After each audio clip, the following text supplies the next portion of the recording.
reset. I'm still Donnie. Today is April the 4th, 2021. And happy Easter, everybody. I'm wearing what I call my doofus hat today. It's it looks like a baseball cap. It's blue, and it's got ears over it. And I call it a doofus hat because I said I would never wear one of these things. But in this area where I live, it was just snowing here the other day. So this is a water repellent, snow repellent, insulated hat that protects my ears from the wind and also keeps them warm when I'm out shoveling snow. Now, if you turn it around, unless I'm a catcher on a baseball team, my wife says this automatically drops your IQ 10 points. So I don't have any time to find out because hats off in the house. Yeah, one could say I'm a man of many hats. I'm going to show you a picture. I told you about it one time. Here I am wearing about 7 hats. And that's an expression, but the expression is not necessarily apropos. And also, I'm not selling hats. I just happen to have a lot of hats because I like hats. Well, I'm a little playful today. And we've done a lot of heavy lifting the last few episodes. And I kind of wanted to start out a little bit on a lighter side. And, what's a doofus? Well, that's an Americanism dating back to 1960. 65, probably an alteration of an earlier word called goofus. Well, thank you, dictionary, for using one word to describe another. That's just like trying to describe some unknown meat and say it tastes like chicken, or using a banana to try to describe what a banana is without using a banana. Well, if you really want to have some fun, look up the Urban Dictionary sometime because there's really not much help in the dictionary. The Urban Dictionary, wow, all kinds of different definitions and examples and everything else. So why do I start episodes with wearing hats? And then only to say hats off in the house. And then I remove them. Well, believe it or not, part of reset. The reset of our republic involves each of us, we the people, having, acquiring, or reacquiring civility, manners, and a moral compass.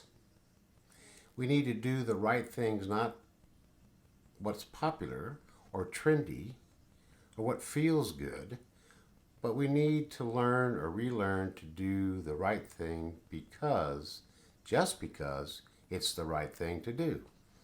And here's a quote, we've heard it before, but our Constitution was made only for a moral and religious people. It is wholly inadequate to the government of any other.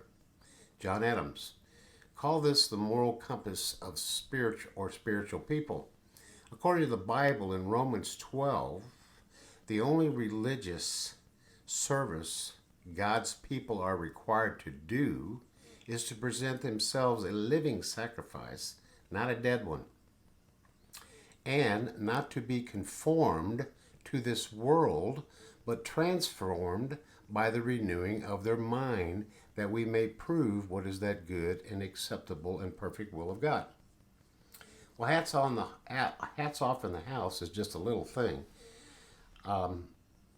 It's just a mannerly or a civilized thing to do. It's a start. We need to renew our minds to not what is trendy, popular, what the celebrities are doing or what the celebrities are saying, but we need, to do the right thing. Not the least course of resistance, but just to do the right thing because it's the right thing to do. Again, our Constitution was made only for a moral and a religious people. Why do we suppose that our founders said that? Why did one of our founders say that? Because if there is no moral compass, no universal, not of our species made rights, and we are left to our own devices, who would do the right thing because it's just the right thing to do? Wouldn't we rather do whatever it feels like we feel like doing? You or I might feel what is best for us, me, myself, and I. It's your truth, it's my truth. Well, how can it be the truth if it's not the truth for everybody? Call our rights universal rights, if you will, because that's really what they are.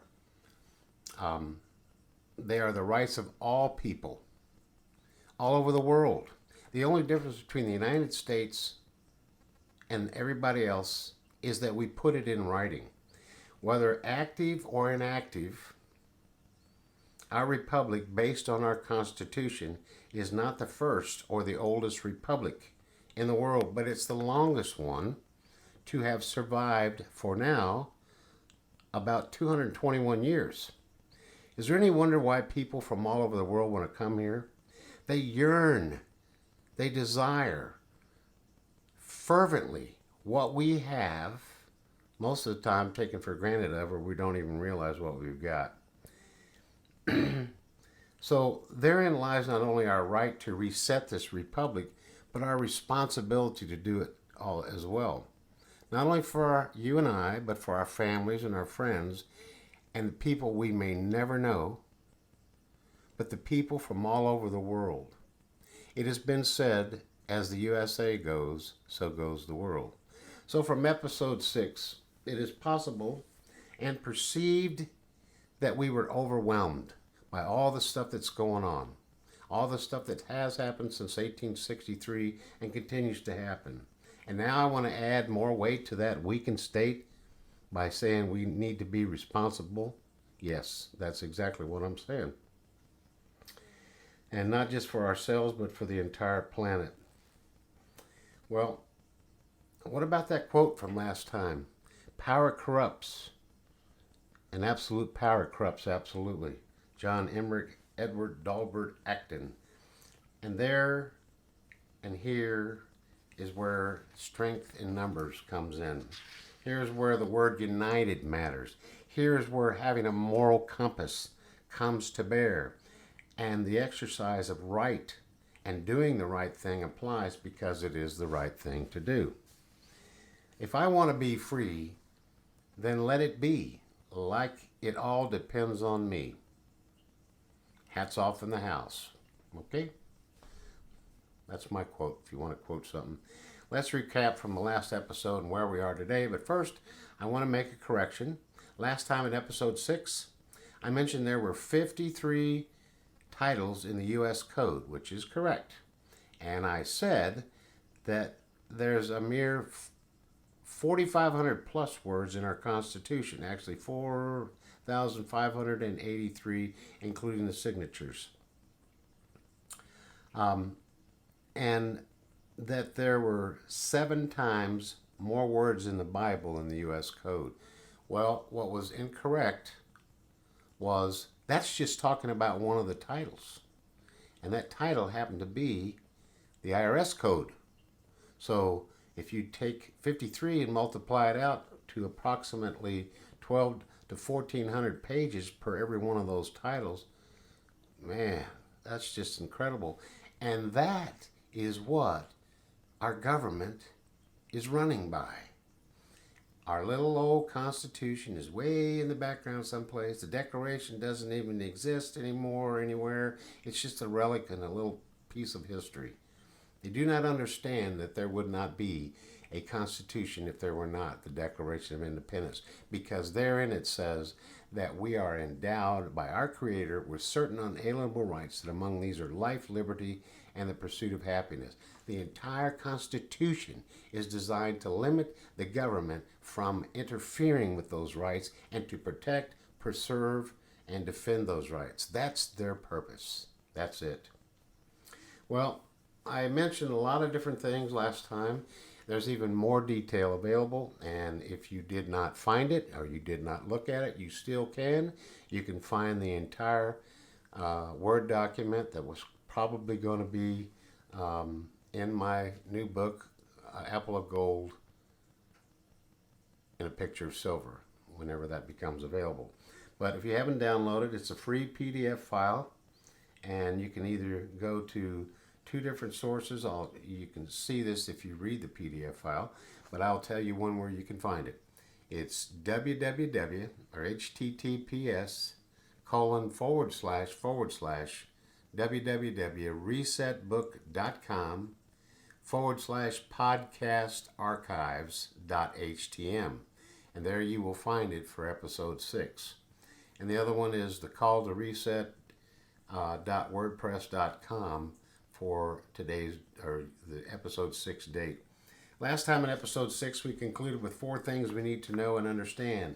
Beginning in 1861, President Abraham Lincoln, for the first time in history, invoked the constitutional clause under extraordinary occasions, and that gave him an additional power to convene both houses of Congress. He did that, and by doing so he took over Congress. Since the Congress was absent, he also was able to call forth the military. He was also able to suspend habeas corpus. He took over civil law. He took over the Supreme Court. He took over all the courts by the military. And all under the name of if the public safety require it. That's what it stated in the Constitution. Then in 1863, he took over the states and set them into districts to enforce the Conscription Act by military control. Then also in 1863, he signed the Lieber Code, the rules of engagement and occupation. By the Lieber Code, the President, as Commander-in-Chief, invaded the United States for America by the United States of America and took over all the states and all the people and all that was theirs. Remember that the Lieber Code was limited, and it could only be canceled by the Commander-in-Chief, which is the President, or a peace treaty. In 1865, Robert E. Lee surrendered to Ulysses S. Grant. There was no peace treaty signed, and no president has ever canceled the Lieber Code. President Abraham Lincoln was assassinated in 1865. By year's end, the so-called Civil War or conflict among the states had all basically ended. And these final battles ended with surrenders, not some peace treaty. Since President Lincoln never canceled the Lieber Code and no peace treaty was ever signed, it was if the Civil War had never ended. These were the acts which led to the actions, and this was the cause which led to the effects. And all these things from 1861 to 1863 and thereafter, these together formed that mathematical axiom that you heard time and time again, accepted as true that things equal to the same things are equal to each other. From the administration of and the end, and even after the death of Abraham Lincoln, in times of war, the law is silent. This is the law of emergency. This is legal fiction. This is also, number 4, continues the mathematical axiom, and that is government de facto. And these 4 things also form the mathematical axiom, things that are accepted as true, things equal to the same thing or equal to each other. Well, today, April 4th, 2021, how much does your free cost? Today episode, how much does your free cost? For the first time, and for the time, it has cost you nothing but your time to be here with these podcasts. No one pays a subscription fee to join. Call to reset. No sponsor has paid me a single cent or promised me anything to advertise my work. Any advertisements, product placements you may have seen or heard are costs paid by others just to make this free to others. If you break it down further, perhaps you have paid in the form of electricity used to power your devices, data charges by your internet service provider, and or your cell phone carriers to provide you internet service. Perhaps electricity to power your lights, your TV, your desktop, your laptops, or your other devices. You have paid to see and hear these video podcasts or audio, but you were already paying these services anyway, right? Well, I'll tell you a little story about 1997. It's not the first time I ever had a computer, but I had purchased a computer in 1997. Lived in a small town, population 15,000, Rogers, Arkansas. There was an internet service company that was setting up shop. And in those days, computers were bulky, they were expensive, they were slow, and they didn't have a lot to offer. So the internet service providers were a new and upcoming thing. And it was quite expensive to get one going. So this particular individual had one, and while he was building a network, he also had what was very familiar with a lot of people in those days, called an internet cafe. You could go in and you could buy some coffee, you could have tea, some other drink, and you could sit there and have blinding speed on your basically do-nothing computer inside the internet service provider's office. But if you were going to try to connect to it from your home or your business, then you had to go use something what was called a modem. Let me see if I can play this for you. You can listen to it. This is a sound of a modem. Okay, come on, let's go. Come on, come on. Well, it helps when your battery doesn't fall out. Anyway, made this really weird sound, and let's see if we can do this. Okay, there we see. Here we go here.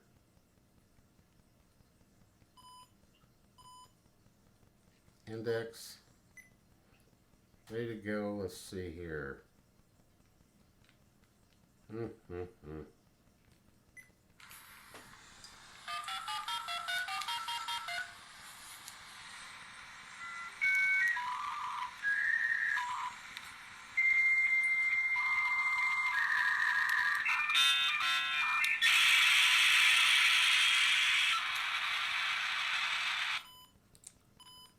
Well, that just sounds like a lot of noise, but it had two purposes. Number one, it let you know that your signal was in operation.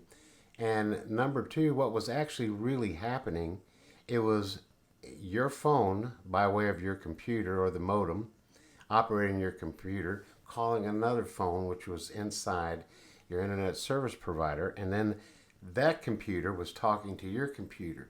And if we could understand this, what sounds like nothing but noise to us, it's actually very polite. They're having a conversation. They have a handshake. And then they're negotiating. They're talking about this, they're talking about this. Well, I want to be able to get into the internet, and he's talking about, oh yeah, let me check and see. Yep, you're registered with the ISP. Yeah, well, how you doing? How's the family? How's life and everything else? Oh, it's great. So this goes on and on and on in computer speak. And then there's a handoff. A handoff, you don't hear any of this noise anymore because that was just to let you know that this connection was being made. And then you're on the internet. There you go. So I'm home in my little home office and I'm connected to the internet and I'm all excited. And the first thing I see is a whole bunch of commercials all happening at the same time. At least on television, you see one that lasts for 15 seconds, 30 seconds from start to finish, but not on the internet. So it almost blew me away, and I almost decided, this is not for me, this is crazy. But I persisted, and in doing so, I met a lot of wonderful people from all over the United States, other countries in the world. I actually met my wife online at a poetry chat. Poetry chat was nothing like our chats today. It was basically just called CGI, Computer Graphic Interface, which was text. You'd have the person's name, then you could have a little text message and follow all this other stuff. Then some smart kids got involved and figured out how to put an animated GIF in there or some kind of picture, and it would throw us all off. I don't know, it's like denial of service. It was not designed to handle that much stuff. So there's a great way to hack. But anyway, backing all up, I remember the first day that I signed up for my internet service. And the man who started the company there, his name was Mike Jenneberg. If he's still alive, still working, hats off. I actually have a The only stock that I own is one stock in that company. I'm sure it probably doesn't even exist anymore. But he told me three things.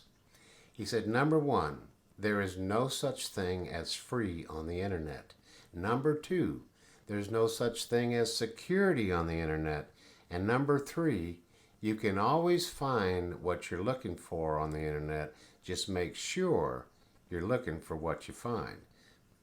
Case in point, I was checking out, trying to figure out what doofus and goofus was meaning because the dictionary was not helpful. I checked out the Urban Dictionary, and I'm looking at this, and he says, click this and do this. Next thing I know, I find myself on this site that is explaining and justifying all the different reasons why it's okay for you to wear a hat on your head backwards. Well, anyway, and I also met a friend of mine named Sandi. She's from Soddy Daisey. Hi, Sandi. Still good friends with her.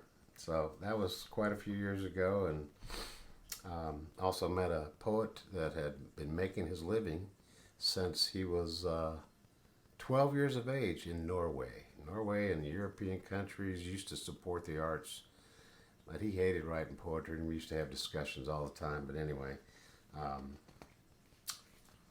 that's just kind of like a little bit of history. What's it got to do with anything?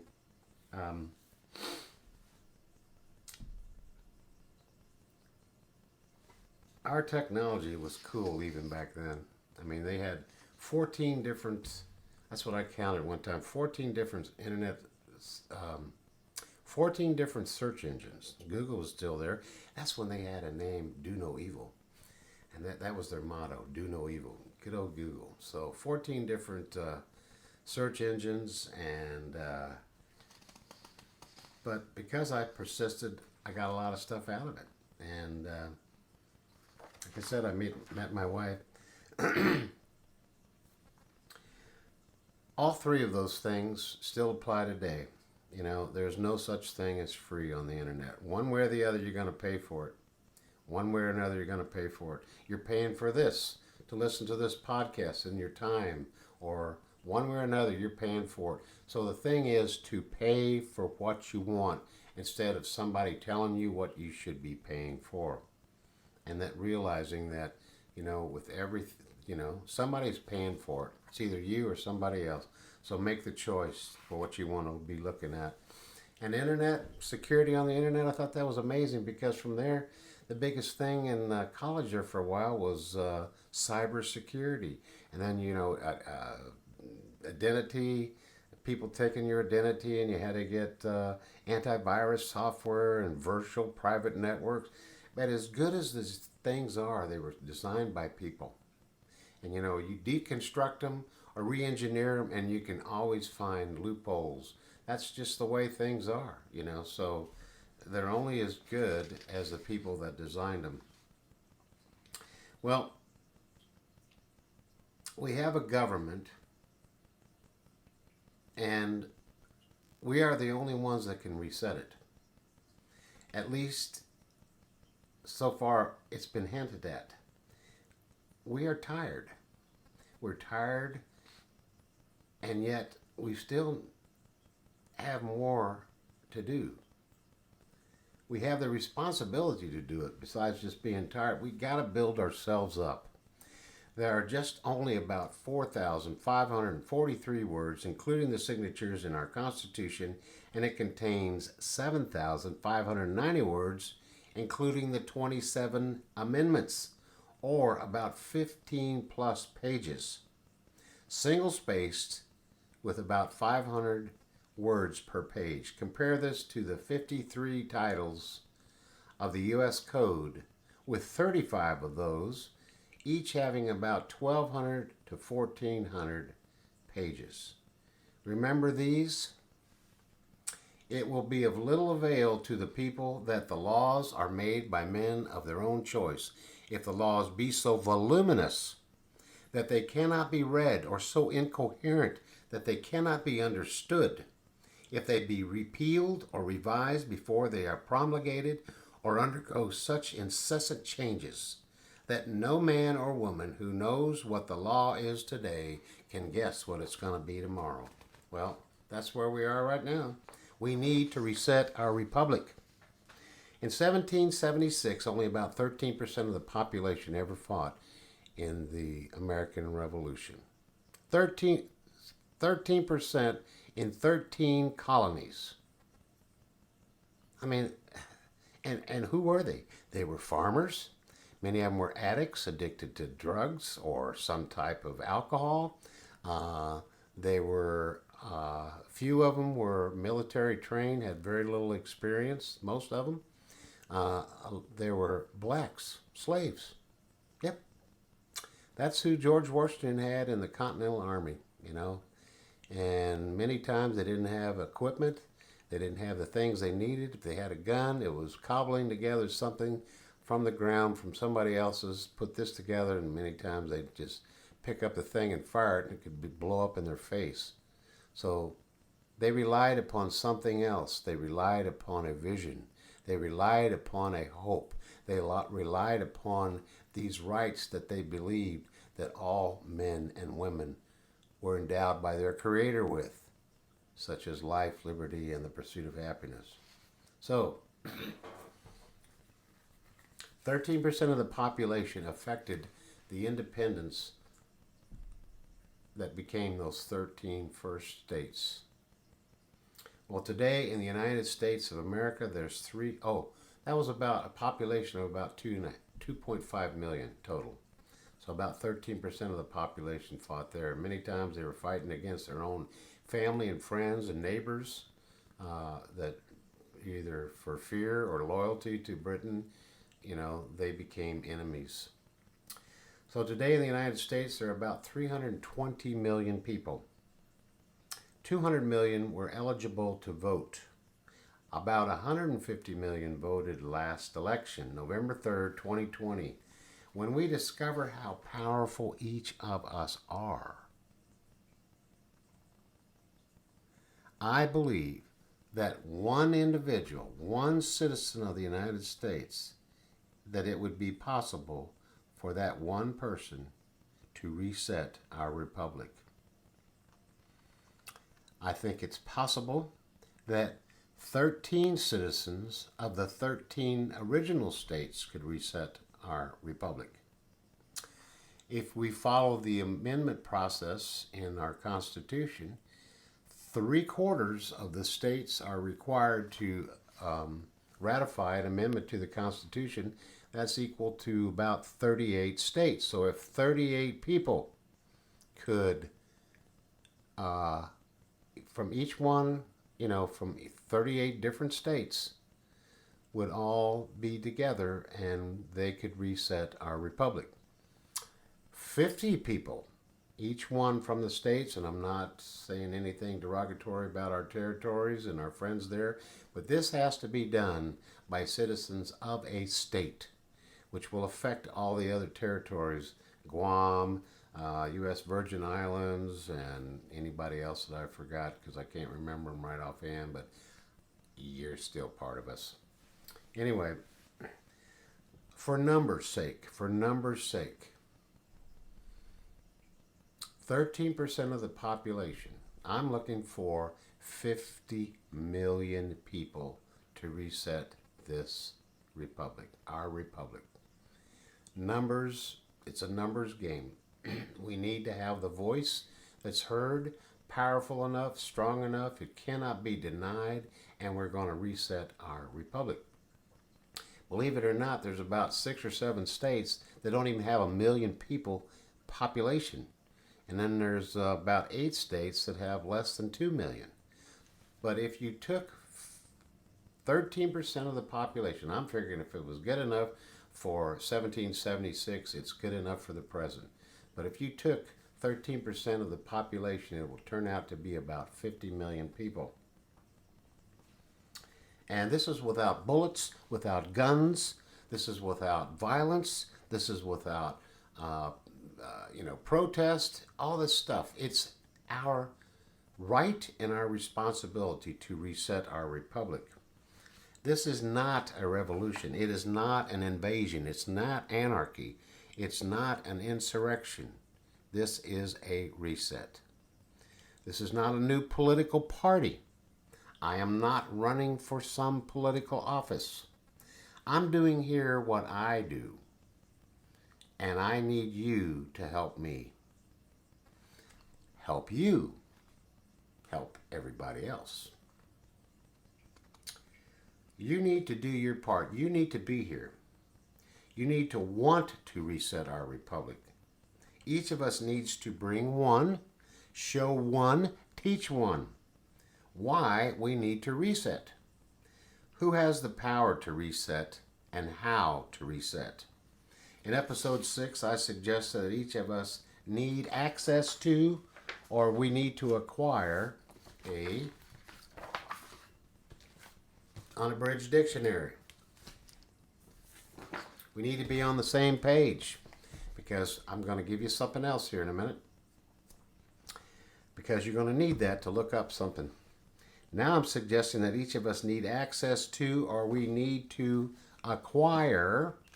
Here's one, just a little small copy. This was made available to me by the Hillsdale College. It contains the Declaration of Independence and the Constitution of the United States for America. Hillsdale College, I mentioned it before. I didn't mention actually the name. Little place in Michigan, but they don't care what your major is going to be when you're going to their college, but everybody is going to have a fundamental, rudimentary education in these founding documents. And then you can go on and be whatever. And they do not accept any funds from the government, local, state, whatever. It's all privately funded so they can continue to teach as they seem fit. Well, these so far, and your time, a unabridged dictionary, copy of the Declaration of Independence, a copy of the Constitution for the United States for America, and your time is all these podcasts have cost anyone but me. I paid a lot more. But here is my full disclosure. Yes, I have a book. I am writing another one. And yes, I will have other associated things available for purchase. I am not in this for money. But like everyone else, should I not be paid for what I do? What I know? I want to reset. That's what's most important to me. If life, liberty, and the pursuit of happiness is not worth it to you, to do whatever it takes to do the right thing, to reset this republic, then by all means, either keep doing what you're already doing or go do something else. That's your right and your responsibility too. But for myself, like Patrick Henry said in 1776, I can equally say in 2021, I would rather have liberty or die. With today's podcast number 7, I'm announcing I will be posting them just once per week, and each and about a half an hour in length. You will have an entire week to listen to this at your most convenient time. I have around 23 more episodes already planned out in my head. And so Call to Reset, these podcasts would run for about 6 months. To continue, we need to build ourselves up. And next time we will discover who we are, who am I, and who are we. Until we meet again, have a wonderful day.